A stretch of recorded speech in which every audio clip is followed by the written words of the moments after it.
कि जब वोटिंग ली गई है, जब डिवीजन की मांग की गई थी, तो अंतर कितना था। सिर्फ 50 खासदार इधर थे, तो आपने पूरा का कानून है तो वहां पर ले लिया था करके।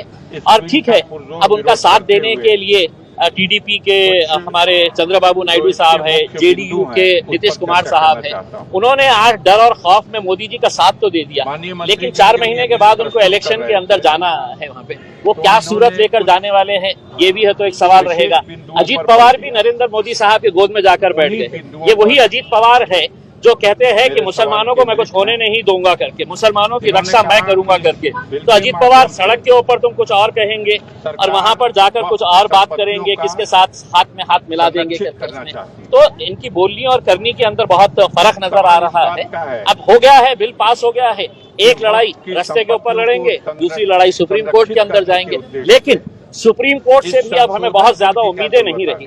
अगर वहां पर अच्छे ईमानदार अगर जज बैठे हैं और वो सुन रहे हैं तो इंसाफ की उम्मीद है। अगर वो जज बैठा है जो रिटायरमेंट के बाद जिसे NHRC national human rights commission का चेयरमैन बनना है, या उसे राज्यसभा की सीट चाहिए, तो इंसाफ वहां पे भी नहीं मिलने वाला है। और अभी मोदी जी के कार्यकाल के अंदर ऐसे बहुत सारे सुप्रीम कोर्ट के जजेस हैं जो रिटायरमेंट होते ही मोदी जी के पास जाके बैठ जा रहे हैं, अच्छी अच्छी पोस्ट ले रहे हैं और अपना काम चला रहे हैं। देखिए, ये मुसलमानों की जमीनें थी, मुसलमानों की जायदादें थी इसमें। आज हमारे को जो खतरा हमारे ऊपर मंडरा रहा है इसमें, ऑलरेडी पेपर के ऊपर आपको हजारों एकड़ जमीन नजर आ रही है। ये जमीनें वापस किस तरह से ली जा सकती है, इसके लिए कायदा बनाने की जरूरत है। इसके अंदर पूरे बिल के अंदर कहीं कोई प्रावधान नहीं है।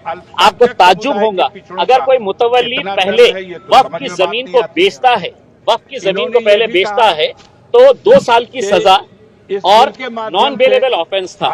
अमित शाह जी ने इतने खुश हो गए हैं कि चलो मैं मुसलमानों को तो ये, लेकिन मेरी इनकी जमीनें जो बेच रहा है तो 2 साल की सजा कम करके उसको 6 महीने कर दिए हैं, और जो नॉन बेलेबल ऑफेंस था उसको बेलेबल ऑफेंस कर डाले हैं। तो यानी कि आप इससे समझिए, अगर आपको सही मानों में मुसलमानों की अगर मदद करना था तो आपने इस कानून को सख्त बनाना था।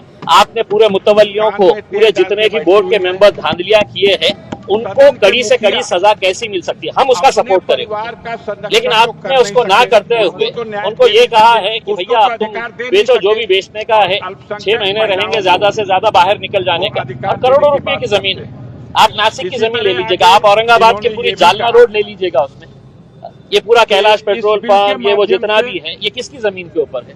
नारेगांव के अंदर 80 एकड़ जमीन है, पूरी की पूरी जमीन है, तो आपने विवादास्पद कर दी है। अब कलेक्टर साहब बैठेंगे और बोलेंगे कि नहीं ये सरकारी जमीन है करके, और कलेक्टर साहब कैसा बोलेंगे, या तो देवेंद्र फडणवीस फोन करेंगे ये जगह आपली आहे बोल, आणि त्यांना लढू द्या सुप्रीम कोर्टामध्ये, हायकोर्टामध्ये।